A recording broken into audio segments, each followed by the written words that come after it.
லஞ்சத்தை கண்டுபிடிக்க முடிஞ்சதுன்னா இல்லை. நீங்கள் எக்காலத்திலையும் லஞ்சத்தை கண்டுபிடிக்க முடியாதுங்க. இதுக்கு முன்னாடி சொன்ன அதே கான்செப்ட் தான். கேட்டு வாங்குறது பிச்சை இல்லை, மனமா கொடுக்கணும்னு நினைச்சு கொடுப்பது பிச்சை. கேட்டு வாங்கினா லஞ்சம்.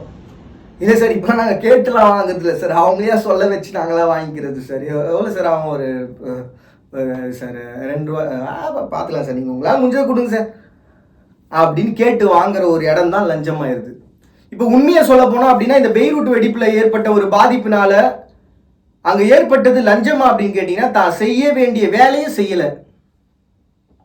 சரிதானே? அப்போ இதுக்கு ஒரு உதாரணம் சொல்லணும்னு வைங்களேன். நம்ம ஒரு அரசன் வந்து ஒரு கட்டளை எழுதுறான், ஒரு உத்தரவு போடுறான், என்ன 10 ரூபா திருப்பி மக்கள்கிட்ட சேர்றான்றான், கடைசியாக 1 ரூபான்னு வந்து சேருதுன்னு வைங்களேன். அந்த 1 ரூபா வந்து சேர்ந்ததுனால இப்போ இங்கே நடுவில் வந்து எடுத்தது லஞ்சமான்னு கேட்டால் திருடன். நான் ஒரு பொருள் பைசாவை கொடுக்க சொல்கிறேன், அந்த பைசா போய் சேரலை அப்படின்னா அதுக்கு என்ன அர்த்தம்? திருட்டுன்னு தான் அர்த்தம். மறுபடியும் அதே இன்ஃபர்மேஷன் தலைவனுக்கு போகுது. தலைவா, இந்த மாதிரி நீங்கள் கொடுத்து அனுப்பிச்ச அந்த 10 ரூபா வந்து சேரலையா, மக்கள்லாம் போராட்டம் பண்ணுறாங்களா என்னன்னு தெரியலையே தலைவா அப்படின்னு சொல்லி ஒரு விஷயம் எழுதுனா, அப்போ ஒரு அரசன் என்ன பண்ணுவான்? ஏன் அதுக்கு போய் நடக்கலை? டைரெக்டாக போவாங்க. நீங்கள் காமராஜர் அவர்களுடைய ஆட்சி காலம் ஆனால் நம்ம அவர்கிட்ட போயிடுவோம், வேறு வழியே கிடையாது. அவர் போயிட்டு திரும்பி வந்தாருன்னா லைட்டு போட்டிருக்கோம், அவர் போயிட்டு அப்படி வந்தாருன்னா பம்பில் தண்ணி வரும் சார். இவ்வளோ வேலையை பார்த்துக்கிறாரு, டைரெக்டாக இன்டெப்த்தாக மக்கள்கிட்ட போய் இறங்கிட்டார். அப்போ மக்கள் தொகை குறைவு சார், கொஞ்சம் அதிகம் சார். சரி விடுங்க, அது ஏகப்பட்ட கதைகள் போவோம், அதெல்லாம் இதுக்கு வந்துக்கிட்டு.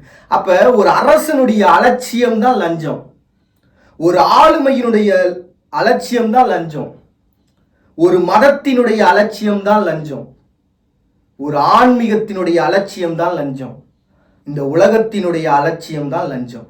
அதை நீங்கள் எந்த விதத்தில் வேணால் கம்பேர் பண்ணி பார்த்துக்குங்க. என் கடவுளுக்கு நான் உண்மையாக இல்லை சார், என் கடவுள் சொன்னதை நான் சொல்லலை சார், என் கடவுள் சொன்னதை நான் முழுமையாக மக்கள்கிட்ட கொண்டு போய் சேர்க்கல சார், அதுவே லஞ்சம் தான். வார்த்தையே லஞ்சம் தான், எழுத்தே லஞ்சம் தான் சார். அவர் இவ்வளோ கொடுத்தாரு, அதனால் நான் பேசுகிறேன் சார். நான் பேசுறதுக்கு அவர் கொடுத்தாரு சார், வித்தியாசம் இருக்கு. அவர் கொடுத்தாரு நான் பேசுறேன்றதுக்கும், நான் பேசுகிறேன் அதனால் கொடுத்தாருன்றதுக்கும் வித்தியாசம் இருக்குது. பிச்சையை கேட்டு வாங்குறதுக்கும் மனம் வந்து கொடுக்கறதுக்கும் வித்தியாசம் இருக்குது. அப்போ பிச்சைங்கிறது ஒரு தொழில் தான்.